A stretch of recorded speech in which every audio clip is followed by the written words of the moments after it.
Hello, नमस्ते, सत श्री अकाल, आदाब। मैं संग्राम सिंह आप सभी का फिर से स्वागत करता हूं आरंभ स्टडी में। तो आज इतिहास के झरोखे से हम देखेंगे एक बहादुर जाबाज फौजी की कहानी। हम बात करेंगे अब्दुल हामिद परमवीर चक्र विजेता की कहानी। तो इन्होंने कैसे वीरगति प्राप्त होते होते पाकिस्तान के छक्के छुड़ा दिए। तो हम पूरी इस वीडियो में इसी कहानी को देखेंगे।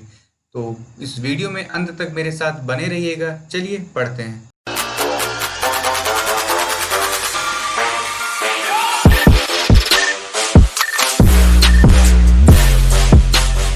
पूरी कहानी जानने से पहले हम जान लेते हैं कि उनका प्रारंभिक जीवन कैसा था, यानी वह फौज में भर्ती होने से पहले क्या करते थे एंड देन कहाँ पैदा हुए, ये सब।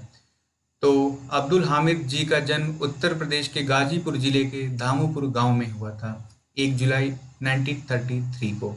एक साधारण मध्यम वर्गीय परिवार में हुआ था उनका जन्म। उनके पिताजी दर्जी थे, तो फौज में नौकरी से लगने से पहले वो भी अपने पिताजी के कामों में हाथ बटाया करते थे। एकदम साधारण परिवार था।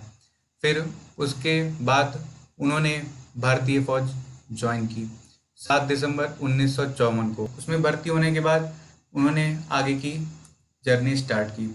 तो अब देख लेते हैं, वो तो फौज में भर्ती हो चुके हैं। अब आगे क्या होता है कि पाकिस्तान की साजिश कैसे काम आती है। तो 1965 में पाकिस्तान ने भारत में अस्थिरता पैदा करने के लिए ऑपरेशन जिब्राल्टर नामक एक ऑपरेशन की शुरुआत की। पाकिस्तान कभी अपनी आदतों से बाज नहीं आता, तो उसने 1965 में भी वही किया था। तो उसका क्या मोटिव था? एक मोटिव था कि जम्मू कश्मीर में घुसपैठ और हमला करें, और उसके साथ साथ दूसरे मोर्चों पर भी भारत को घेरने की पूरी योजना बना के रखी थी पाकिस्तान ने। फिर क्या होता है कि जो ये साजिश करने रहते, तो इसमें इन्होंने 30,000 जवानों को गुरिल्ला वार का प्रशिक्षण दिया जाता है। गुरिल्ला वार छोटे छोटे पॉकेट्स में पीछे से अटैक करने की एक टेक्निक होती है। तो इसमें पाकिस्तान ने 30,000 जवानों को गुरिल्ला वार का प्रशिक्षण दिया था। तो ये इनको पता चल जाता है मंशा पाकिस्तान की। मंशा साफ होने के बाद 8 सितंबर 1965 को पाकिस्तान ने खेमकरण सेक्टर के उसल उताड़ गांव पर जबरदस्त हमला किया। उस हमले से अचानक से भारतीय फौज थम सी गई कि ये कहाँ से अचानक से ये सब पाकिस्तान ने अटैक कर दिया। फिर क्या होता है कि पाकिस्तान की पैदल सेना के साथ साथ पैटर्न टैंक भी थे। तो ये है इतना कारगर टैंक कि उसे उस समय अजेय माना जाता था, कि मतलब इसको कोई भी हरा नहीं सकता। जैसे अभी हमने देखा था बालाकोट स्ट्राइक समय F-16 पाकिस्तान का था, उसे गिरा दिया था। उसी तरह ये पैटर्न टैंक, उस तरह का टैंक पैदल सेना के साथ पाकिस्तान ने लेके आया था। अब भारतीय जवानों के पास क्या था? 303 की राइफल और LMG ही थी। बट एक थी गन माउंटेड जीप, जिसमें सवार थे हमारे बहादुर हामिद जी। अब देखते हैं उन्होंने क्या किया था। तो ये जो 7 पैटर्न टैंकों को उन्होंने उस युद्ध में उड़ा दिया था। तो एक पैटर्न टैंक को उड़ा पाना बहुत बड़ी बात होती। इन्होंने 7 पैटर्न टैंकों को उड़ा दिया था। पैटर्न टैंक जो कि अजेय होते थे, उनको हरा पाना नामुमकिन था। तो उन्होंने कैसे एक गन माउंटेड जीप से उसे उड़ाया। तो इस बहादुरी को ही कई वर्षों तक स्वर्ण अक्षरों में भारतीय फौज के लिखा जाता है।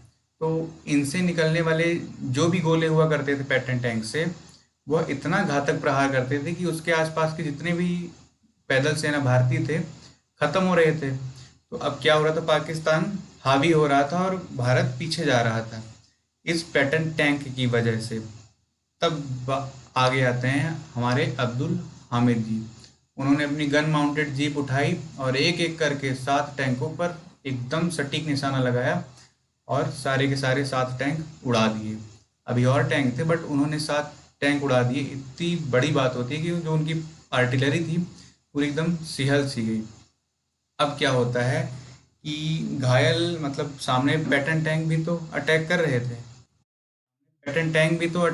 थे, तो इससे क्या होता है कि अपने अब्दुल हामिद जी घायल हो जाते हैं। फिर घायल होने के बाद भी वह काफ़ी देर तक लड़ते रहे। तो ये रहे वो पैटर्न टैंक जिन्हें ख़त्म कर दिया गया था। फिर अब बारी आती है शहादत की। अब उन्होंने घायल हो गए थे, इतना ज़ोरदार हमला था कि वह अपनी जीप से बुरी तरह जख्मी होकर गिर जाते हैं। और फिर क्या था? उन्होंने रणभूमि में ही दम तोड़ दिए। 10 सितंबर को उनके वीरगति की आधिकारिक सूचना दी गई कि कैसे उन्होंने बहादुरी से भारत माँ की रक्षा करते हुए वीरगति को प्राप्त हो गए। तो ये थी बहादुर अब्दुल हामिद की कहानी। तो उम्मीद करता हूँ आपको उनकी बहादुरी की कहानी समझ में आई होगी, आप उनसे कुछ मोटिवेट हुए होंगे। तो सर्वदा शक्ति स्थली, यह ग्रेनेडियर रेजिमेंट का मोटो होता है। तो उनमें इन्होंने लिखा है परमवीर चक्र विजेता अब्दुल हामिद के बारे में कि कैसे उन्होंने क्या क्या किया। तो सतत नमन करते हुए हम देखते हैं इस टॉपिक से रिलेटेड हमारे लिए क्या इंपॉर्टेंट क्वेश्चन बन सकते हैं एग्जाम में। छोटी छोटी मगर मोटी बातें। तो सबसे बड़ा सवाल ऑपरेशन जिब्राल्टर, इसका कब इस्तेमाल हुआ?